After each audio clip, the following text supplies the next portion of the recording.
All right, this is 7.3. We're going to keep talking about solving systems of equations. In 7.1, we solved by graphing. 7.2, we solved by substitution. Today, we're going to start learning a process called elimination. Now, elimination is something you might want to use if you notice that both equations from your system are in the exact same form. Like they're both slope-intercept form, they're both standard form. Basically, you have two equations that look like they're the exact same thing, but with different numbers in them. Now what we're going to do is we're going to take our two equations, we're going to add them together and make one equation. And that's a new thing for you guys. Usually what we do is we take an equation, we add something to both sides, but what we're doing now is we're taking two separate equations, adding them together and combining them to make a new one. Now what you want to do is make sure one of the variables matches up. And I'll show you what I mean by that when I show you an example right now. So let's say we had this system right here. You go, I have 2x plus 5y equals 9 for one equation, and I have negative 2x minus 3y equals negative 7 for another equation. And you look at it and you go, okay, well, the first thing I notice is they're both in standard form.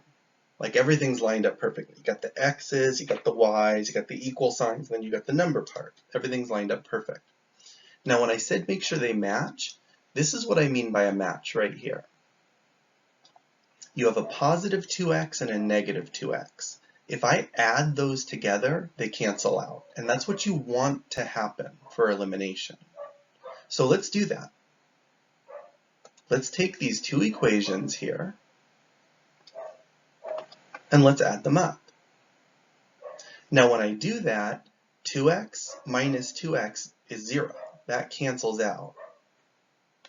Then for the next part, you have 5y, positive 5y minus 3y, that would be 2y. The equal sign stays where it is, and you have 9 minus 7 is 2.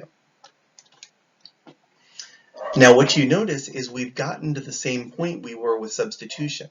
We eliminated one of the variables, x is gone, that's why this process is called elimination. You eliminate x, it's gone, then you could finish the question just like we did yesterday. You could solve for y, plug y back in and solve for x. And that's going to be the process for elimination. Now the key to doing elimination is you got to have that match. You got to have like a 2x and a negative 2x, or a negative 10y and a positive 10y. You have to have something where if you add it up, they'll cancel out. If you don't, for now, you can't do elimination, but in 7.4, we're going to learn how to do that too. So let's finish up the notes part.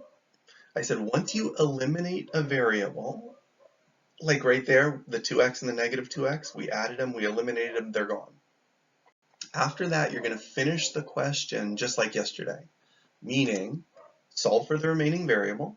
If you've eliminated x, solve for y, or if you've eliminated y, solve for x, because you can get rid of either one, doesn't matter. Then you substitute the answer, and same as yesterday, you can pick either equation, doesn't matter. Substitute, if you solve for y and y equals 10, go back to either of your two equations, plug in 10 for y and get the x. And then, yeah, solve for the other one. And then your answer is going to be that point x comma y. It's exactly like yesterday. That's why I went through it so quickly on this slide. If you want a refresher on how to end the question, just watch our 7.2 notes again. So let's do this. Let's finish the question we just started for our example today.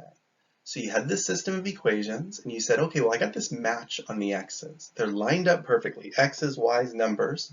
The x's are matched up perfectly. Let's just add them together. The x's cancel, you end up with 2y equals 2. So to finish this question, to finish solving for y, first of all, I go, okay, well I can do that in one step. Just divide both sides by 2. And y equals 1. Now once you notice that y equals 1, you can find x by going back and picking an equation. I'll just use the top one. I like the top one because it has less negative numbers. 2x plus 5y equals 9. Let's take our answer. It was y equals 1. So I'm going to substitute a 1 for that y right there. So I'll leave the 2x. We have 5 times 1, and it equals 9. and then I'll solve this one for x. So first of all, 5 times 1 is 5. Let's do that. And then to finish solving, I would subtract 5 from each side to cancel the 5. You get 2x equals 4. Divide by 2, and x equals 2. So final answer, remember, it's always a point and it's always x comma y. The x comes first, that was 2. The y comes second, that was 1. So my final answer is 2 comma 1. Now, if you ever want to check your work, you can do two things. You can either plug in the x and y and make sure it works in both equations. And if we do that, it does work. Like if I plug it in the top one, 2 times 2 is 4, plus 5 times 1 is 5, and 4 plus 5 is 9. It would work. And if you tried it in the bottom one, negative 2 times 2 is negative 4. Minus 3 times 1 would be minus 3. Negative 4 minus 3 is negative 7, so it works. And the other way to check, like we talked about yesterday, is you could graph these lines. If you graph these two lines, they should cross right at the point 2 comma 1. So we've learned a lot about systems over these first 3 sections, and remember, it all overlaps. Everything you learn, you can solve by graphing, you can solve by substitution, you can solve by elimination. It should all get you that same answer, this point 2 comma 1, and you can use the other methods to check your work and make sure you got the right answer.